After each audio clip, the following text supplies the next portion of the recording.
I never wanted to be like this. This isn't something that I plan to do in my life. Little girls don't dream of growing up one day and giving other people their children to raise.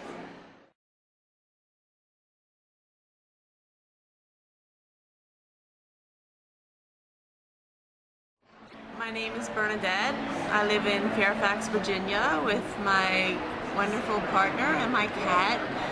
Hi, I'm Jacqueline Garman, and I'm actually an adoption social worker. My name is Mira Ribbon. My name is Sue Spetnars. My name is Claudia Cargan Darcy. I'm going to be 40 years old on my next birthday. I work for a consulting firm. I do long-term care research, have a PhD in public policy. I work professionally as Director of Internal Communications for a very large insurance group. I relinquished my firstborn daughter for adoption in 1967. That's 40 years ago. I'm the mother to 4 children, the oldest which I lost to adoption in 1987 when I was 19 years old. I have an 8-year-old son who actually just had a birthday in September. I'm a mother to 3 children. The first one was born in 1986 and was surrendered to adoption. In 1990, I was coerced into surrendering my son to adoption. Initially, my adoption started in an open sense where we had a relationship, and it has now since become very close, although I do receive a few pictures and a short little note from the family, but nothing about how he's doing. I was a resident of a maternity home for 5 months prior to my surrender of my child.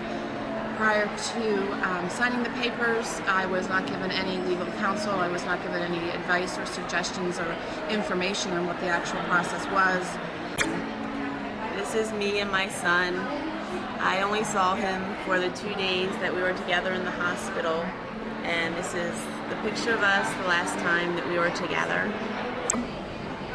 I just hope that one day he realizes what I went through and doing something that I thought would be better for him.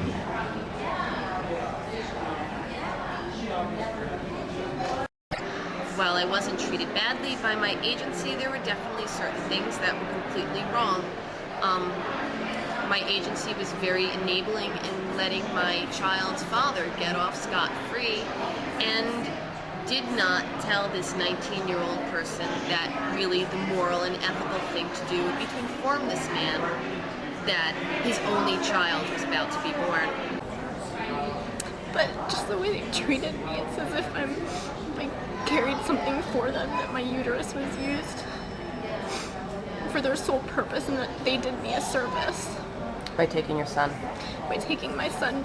Most notably from my particular circumstances was that my parents were forced to sign a promissory note indicating that if I did not relinquish my daughter, that they would pay back any fees owed to the agency for any services provided to me. My heart was ripped out of me when I saw it. And when they cut me out of the picture and no longer acknowledged me and what my role was, that all that stuff that I experienced, the pain, the loss, meant nothing. For what? It is now 22 years later. I am in reunion with my daughter. However, we haven't met face to face yet. I have found my son since then. He is very happy to be found. She has not had an ideal situation. Not that adoption can ever be an ideal situation, but we're working through reunion. But even on the most wonderful day of my life, when my children were finally reunited, and for the first time in my whole life, I stood in a room with everybody that I loved, and all 4 of my children were there. It was so bittersweet because the one thing that my son said to me and to everybody that was there was it was the first time in his life that he felt like he was not the oddball anymore, that he was where he fit in. And it was supposed to be better than that. I was promised that he would have more than that. And it turned out that it was all lies, because my pirate boy should not have been sent to live among the tennis set. And my firstborn daughter, who I surrendered, is deceased. She took her own life when she was 27, which unfortunately is not unusual. Adoptees do have a higher rate of suicide than the rest of the population. There is no way to adequately prepare anybody for what a lifetime of living without your child is like. I feel like the decision that I made hasn't been validated because it's almost like they've written me off.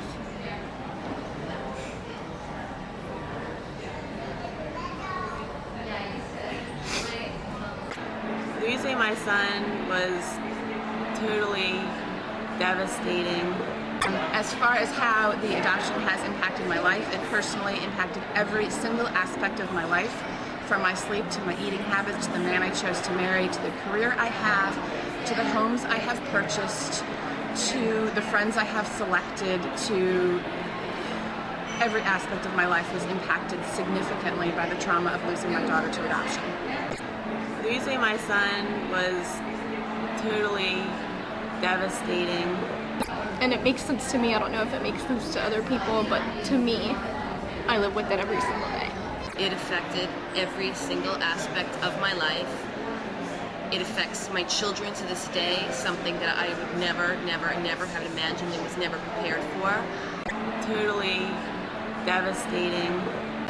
I've devoted my life to working on issues of adoption as a result. It's changed every aspect of my life. And I am working to stop the adoption industry from needlessly separating more mothers and children, and that's what keeps me going, is telling my story and fighting back. There was a father that should have been responsible, as well as myself. I should have been made to be responsible. There was no financial concerns, and I'm a damn good mother. It's a part of who I am. It's something that I cannot take away. And it's something that oftentimes people don't know unless I share with them. But I know every single day. And my son will always have a part of me that was taken away. And haven't forgotten in 40 years and never will. And he should have been with his people all the time. And adoption should not separate mothers and their children anymore.